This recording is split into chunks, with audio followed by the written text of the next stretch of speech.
कभी सोचा है कि सदियों पुरानी अरबी और उर्दू लिपियों को आज के बच्चों तक कैसे पहुंचाया जाए? आज हम एक ऐसे ही मजेदार सफर पर निकलने वाले हैं जहां खेल खेल में इन खूबसूरत जबानों के अक्षर सीखे जाते हैं। अब ये सवाल सिर्फ एक चुनौती नहीं, बल्कि एक पहेली जैसा है। मतलब एक ऐसी लिखाई जो हजारों साल पुरानी है, उसे आज के डिजिटल जमाने के बच्चों के लिए दिलचस्प कैसे बनाया जाए? इसका जवाब शायद उतना मुश्किल नहीं जितना लगता है। और जवाब है, सीखने को ही एक खेल बना दो। सीधी सी बात है, जब कहानियों, गानों और मजेदार किरदारों के जरिए कुछ सिखाया जाता है तो सबसे मुश्किल चीज भी एकदम आसान लगने लगती है। तो इस पूरे प्रोजेक्ट का असल मकसद ही यही है कि अरबी और उर्दू के अक्षर, उनकी आवाजें और जो शुरुआती ग्रामर है उसे इतना आसान और दिलचस्प बना दिया जाए कि बच्चे उसे सीखने के लिए खुद ब खुद खींचे चले आएं। तो चलिए शुरुआत करते हैं अरबी वर्णमाला से। आइए देखते हैं कि इसकी नींव किन अक्षरों पर टिकी हुई है। हम पहले कुछ अक्षरों को ठीक उसी तरह देखेंगे जैसे बच्चों के अलिफ बाता वाले गाने या फ्लैश कार्ड्स में होता है। इससे इन्हें याद रखना बहुत ही आसान हो जाता है। तो सबसे पहला अक्षर है अलिफ। इसे याद रखना तो सबसे आसान है, क्योंकि ये बस एक सीधी खड़ी लाइन जैसा दिखता है। सिंपल। इसके बाद आता है बा। अब इसकी पहचान क्या है? इसकी पहचान है इसके नीचे लगा एक अकेला नुक्ता, बस एक डॉट नीचे और ये बा बन गया। और ये है ता। अच्छा, याद है बा में नीचे एक नुक्ता था, ता में बस ऊपर दो नुक्ते हैं। देखिए, यही छोटा सा फर्क इन्हें एक दूसरे से अलग बनाता है। अब आते हैं उर्दू वर्णमाला पर, और यहां एक बड़ी ही दिलचस्प बात है। जरा ध्यान से देखिएगा कि इसके कई अक्षर अरबी जैसे ही लगेंगे। ऐसा इसलिए है क्योंकि उर्दू की जड़ें, उसकी बुनियाद अरबी लिपि में ही है। इसीलिए हम कुछ जाने पहचाने अक्षरों से ही शुरुआत करेंगे, जिससे ये समझना और भी आसान हो जाएगा। ये देखिए, ये है उर्दू का अलिफ, बिल्कुल एकदम अरबी वाले अलिफ की तरह।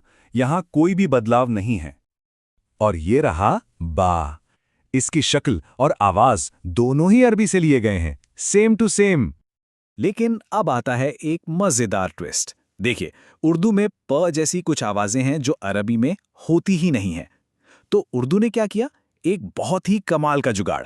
बा के नीचे एक नुक्ते की जगह 3 नुक्ते लगा दिए और बन गया एक नया अक्षर पे।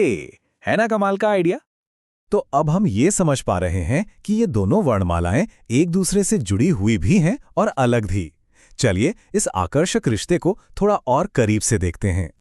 ये सवाल मन में आना तो लाजमी है कि भाई, अगर इतने सारे अक्षर एक जैसे दिखते हैं तो फिर इन्हें अलग अलग क्यों माना जाता है? आखिर असली फर्क है कहाँ? और इसका जवाब छिपा है आवाज में। जी हाँ, कई बार एक ही दिखने वाले अक्षर का उच्चारण यानी प्रोनंसिएशन दोनों जबानों में बिल्कुल अलग होता है। इसका सबसे अच्छा उदाहरण है ये अक्षर। देखिए, ये अरबी और उर्दू दोनों में इस्तेमाल होता है, लेकिन टेबल में साफ साफ दिख रहा है कि दोनों में इसकी आवाज एकदम अलग है। इसको ऐसे समझिए, अरबी में थ का उच्चारण जीभ को दांतों के बीच रखकर किया जाता है। थ की एक नरम आवाज, जैसे अंग्रेजी के शब्द थ्री में। लेकिन उर्दू में इसी अक्षर को बिल्कुल सीधा साधा स बोल दिया जाता है। मतलब लिखावट एक पर आवाजें दो। अच्छा, एक और चीज जो दोनों लिपियों को जोड़ती है वो है हरकात, जिन्हें हम अपनी भाषा में मात्राएं भी कह सकते हैं। ये अक्षरों के ऊपर या नीचे लगने वाले छोटे छोटे निशान हैं जो अ, ए, ऊ जैसी आवाजें देते हैं। इनके बिना शब्दों का सही उच्चारण करना लगभग नामुमकिन है। तो ये स्लाइड पूरी कहानी को एक साथ पिरो देती है कि उर्दू ने अरबी लिपि को कैसे अपनाया। पहला कदम, अरबी वर्णमाला को अपना आधार बनाया। दूसरा, अपनी खास आवाजों के लिए नए अक्षर जोड़ लिए। और तीसरा, कुछ पुराने सांझे अक्षरों की आवाज को अपनी जबान के हिसाब से थोड़ा बदल लिया। तो ये कहानी सिर्फ अक्षरों और आवाजों की नहीं है ना? ये तो दो संस्कृतियों और उनके एक साझे इतिहास की कहानी है, जो इन लिपियों के जरिए आज भी जिंदा है। और आखिर में ये हमें यही सिखाता है कि किसी भाषा की वर्णमाला सीखना सिर्फ रटना नहीं होता।